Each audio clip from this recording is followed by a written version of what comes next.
Сближение, партнеры, переговоры и резкий ответ Западу. Внимание мира приковано к Китаю. Какой сигнал передал Си Цзиньпин, Путин и Моди Америке? Дальнобойная атака Украины по России. Зеленский заявляет, цели назначены. Куда собираются бить? Никаких солдат, только деньги. Германия дает заднюю. Берлин не собирается отправлять военных бундесвера в Украину. Мерц вновь делает заявление о капитуляции. Кто, по его мнению, может поднять белый флаг? Россия или Украина? Урсула фон дер Ляйен приехала на границу Беларуси. Польша заявляет о появлении военных Минска с автоматами. О чем речь? Запрет на въезд хасидам. Украина начала торговаться с Иерусалимом и может не впустить в украинскую Умань. На празднование еврейского Нового года десятки тысяч паломников. Подробности. Масштабные военные учения в Беларуси. Польский националист и правый политик ушел из партии ради девушки, которая была парнем. И почему европейцы делают ставку на ультраправых? Что повлияло на новый курс? Досмотрите. Всем привет, это «Время Прядку», коротко, четко и по делу о том, о чем говорят в мире. Если вам есть что сказать, делитесь своими мыслями и отвечайте на мои вопросы в комментариях. Спасибо вам всем за доверие, нас уже 500 000. Как всегда, за лайк и подписку буду благодарен. Время начать. Страх за границей. Урсула фон дер Ляйен продолжает инспектировать кордоны стран ЕС, граничащих с Россией, Белоруссией и Украиной. Накануне глава Еврокомиссии посетила Польшу и вместе с премьером Туском отправилась на польско-белорусскую границу. Там заявила, Варшава много лет сталкивается с целенаправленными и циничными гибридными атаками Москвы и Минска. Это была цитата. Государства-члены, имеющие прямую границу с Россией и Белоруссией, получат дополнительное европейское финансирование. Потому что я хочу еще раз подчеркнуть, что границы Европы – это общая ответственность. И здесь мы находимся на польской границе, но это также европейская граница, и это общая ответственность.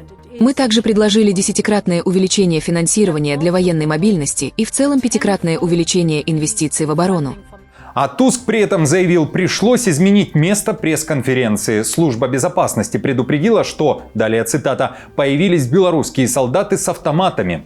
Последние недели и дни ясно показали, что никакие уступки, никакие тонкие игры с Путиным и агрессивной Россией не приводят к успеху и не гарантируют нашу безопасность.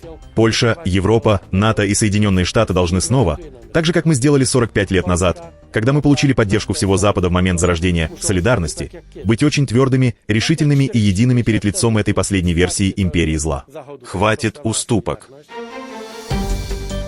Хасидам дорога в Украину закрыта. Паломничество в Умань на празднование еврейского Нового года Рош-Хашана под запретом. Десятки тысяч паломников могут не впустить в этот город в Черкасской области на могилу духовного лидера Цадика Нахмана из-за войны и проблем с безопасностью, пишет издание The Times of Israel. При этом израильские СМИ отмечают, это решение частично связано с запретом массовых собраний, которые действуют по всей Украине с февраля 2022 года. Есть и другая возможная причина, по данным издания, это торг. В предыдущие годы Украина настоятельно рекомендовала паломникам не посещать этот район из соображений безопасности. Однако десятки тысяч людей все же совершали поездку, въезжая в страну через границу с Молдовой. Неизвестный украинский чиновник сообщил изданию i24, что Киев разочарован отсутствием поддержки от Израиля перед лицом угроз от России и потребовал, чтобы в случае, если паломничество все же состоится, Иерусалим предоставил как финансовую поддержку, так и физическое присутствие полиции на месте.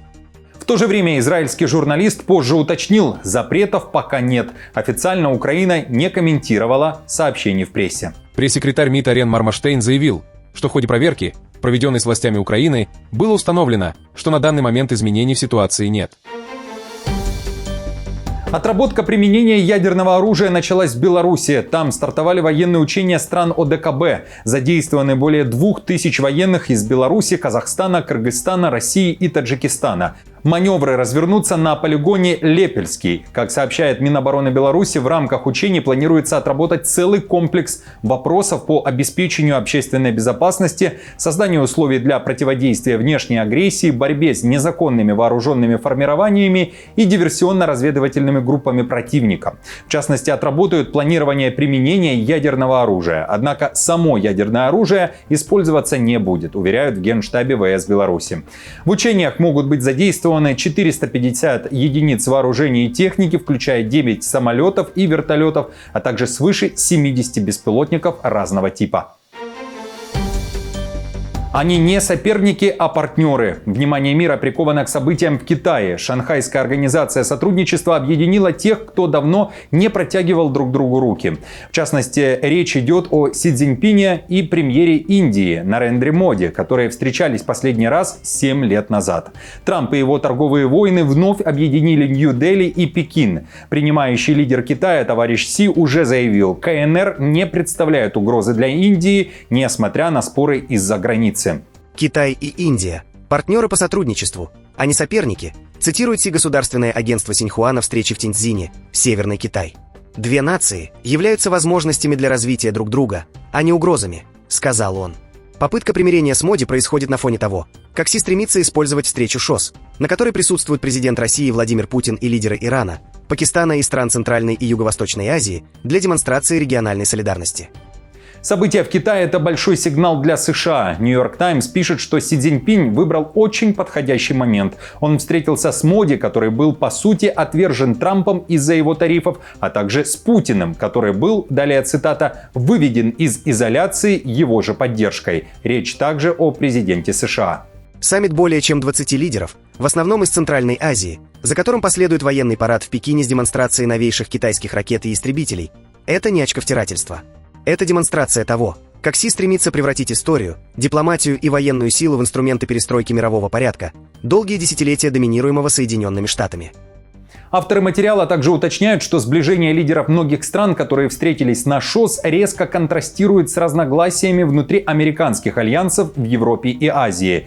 Си, Путин и Моди будут поднимать вопрос о поставках российской нефти, а также вопрос войны в Украине. У Путина накануне уже заявили, что война может завершиться быстро, но, по словам Пескова, мешают европейцы. При этом, как вы помните, европейцы настаивают на том, что войну заканчивать не хочет Путин.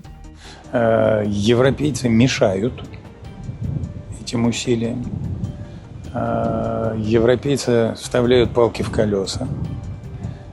Европейцы всячески потворствуют и, наверное, поощряют киевский режим на совершенно абсурдное продолжение линии на несговорчивость.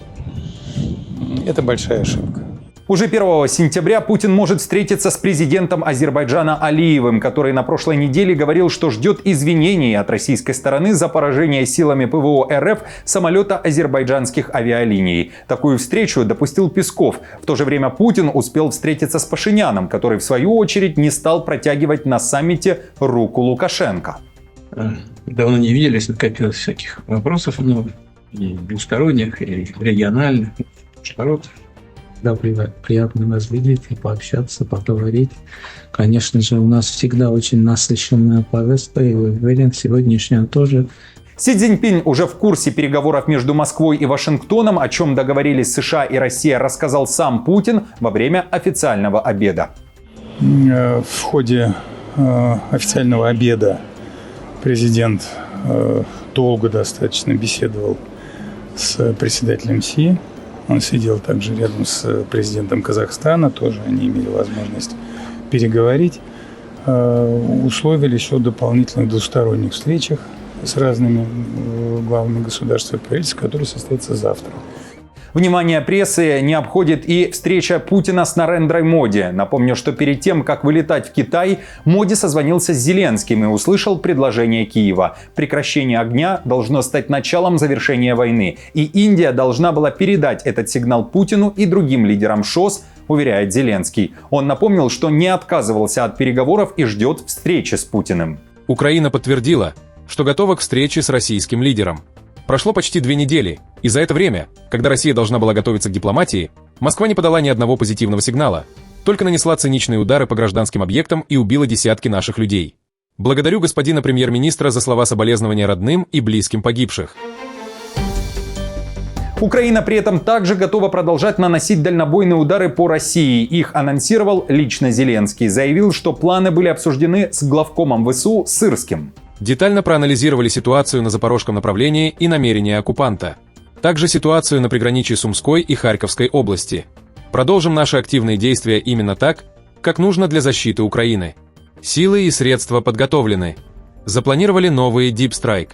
Deep Strike – это и есть те самые дальнобойные удары, при этом украинская сторона намекает, в ход пойдет ракета, которая последние полмесяца у всех на слуху. Речь о «Фламинго». Ее, как утверждают асинт-аналитики, Украина уже применила накануне для ударов по военным объектам в Крыму. Как пишут профильные военные издания, Киев ударил по авиабазе, уничтожены вертолеты, повреждены катера, уничтожена казарма. Публикуются при этом фотографии и видео последствий этой атаки. Поражение заставы и патрульных катеров ФСБ в Крыму возле Армянска – это результат работы новых крылатых ракет «Фламинго», а не «Нептун». После публикации новости о поражении объекта ФСБ в Крыму источники в военных кругах уточнили Милитарному, что огневое поражение было сделано крылатыми ракетами «Фламинго», а не, как указало издание «Астра», крылатыми ракетами «Нептун».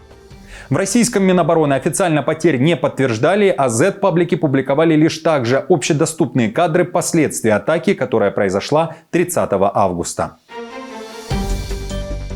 Никаких солдат, только деньги. Германия дает заднюю. Спустя 2 недели после встречи Трампа и Путина на Аляске и отсутствия любого прогресса в вопросе встречи Путина и Зеленского, Берлин делает вывод: обеспечение гарантий безопасности западными солдатами – это отдаленная перспектива. Об этом пишет издание Bild. Даже в случае прекращения огня и достижения соглашения между Россией и Украиной федеральное правительство намерено обеспечивать гарантии безопасности преимущественно деньгами. В правительственных кругах сомневаются, что вообще дойдет до размещения западных солдат, особенно после отказа Трампа участвовать в этом. Мерц и Клинбель неоднократно подчеркивают, что Германия возьмет на себя свою долю ответственности за безопасность Украины.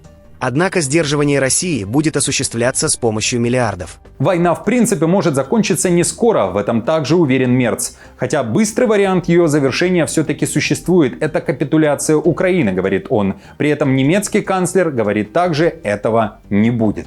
Я не теряю надежды, что нам это удастся. Но иллюзий не питаю. Если посмотреть на историю, то любая война обычно заканчивается 2 способами. Либо военным поражением одной стороны, что я сейчас не вижу ни для России, ни для Украины, либо экономическим или военным истощением. Этого я тоже пока не вижу ни у одной из сторон. Так что внутренне я готовлюсь к тому, что эта война может продолжаться еще долго. Мы стараемся закончить ее как можно скорее, но точно не ценой капитуляции Украины. Войну можно закончить завтра, если Украина сдастся и потеряет независимость. Но тогда послезавтра следующим окажется другое государство, а затем и мы сами. Это не вариант. Мерц и Макрон могут закончить как Гитлер. На это накануне намекнул зампред Совбеза РФ Медведев. В присущей ему манере он написал, что для Берлина есть 2 плохие новости. Далее цитата: «Россия наступает, а Трамп жив». Конец цитаты. Это, вероятно, отсылка к недавним фейковым сообщениям о том, что американский президент умер. Эти братья-близнецы, Мерц и Макрон, редкие уроды. Один жаждет мести, другой, петух, боится хищника, у ворот и шантажирует Трампа Путиным. Они полностью забыли уроки Второй мировой войны. Однако все может закончиться так же, как в 1945-м, их тоже могут опознать по зубам. Друзья, жду, как всегда, ваших комментариев и по поводу заявления немецкой стороны, и по поводу событий в Китае. Оставьте свое мнение под этим видео. Если не сложно, как всегда, прошу поставить лайк, а также подписаться на канал. Спасибо вам за доверие еще раз, и я продолжаю. Впервые популистские или крайне правые партии лидируют в вопросах в 3 крупнейших странах Европы – Великобритании, Франции и Германии, что является очередным признаком растущего недовольства избирателей на континенте после многих лет высокой иммиграции и инфляции. Об этом сообщает Wall Street Journal. Во Франции национальное объединение под руководством Марин Ле Пен уверенно лидирует в вопросах. В Великобритании правая политсила Reform UK во главе с Найджелом Фаражем опережает как лейбористов, так и консерваторов. А в Германии крайняя правая партия «Альтернатива для Германии» впервые за год обогнала правящий центристский христианско-демократический союз. Эксперты связывают рост поддержки крайне правых с экономической стагнацией, инфляцией и волнением по поводу иммиграции. В странах Европы многие избиратели чувствуют, что традиционные партии игнорируют их интересы, а социальные сети усиливают поляризацию, пишет издание. В Великобритании наблюдался рекордный рост как легальной, так и нелегальной иммиграции. Между 2021 и 2024 годом легально прибыли около 4,5 миллиона человек, в основном из Индии, Нигерии и Китая. Это немного больше, чем число легально прибывших в США за тот же период, хотя население США примерно в 5 раз больше, чем в Великобритании. Кроме того, десятки тысяч людей ежегодно незаконно пересекают Ла-Манш на хлипких лодках, чтобы запросить убежище. А в Польше правый политик отказался от политической карьеры ради отношений с девушкой, которая до 18 лет была парнем. Об этом пишут польские СМИ. Речь о Давиде Шостаке. До выхода из ультраправой конфедерации на страничке Шостака в X было написано, что он католик, поляк и националист. Сейчас этот профиль не активен. Избранница Давида — это Михалина Маниос, известная по шоу «Топ-модель». В интервью она не раз рассказывала, что раньше, до смены пола, чувствовала, что живет не в согласии с собой.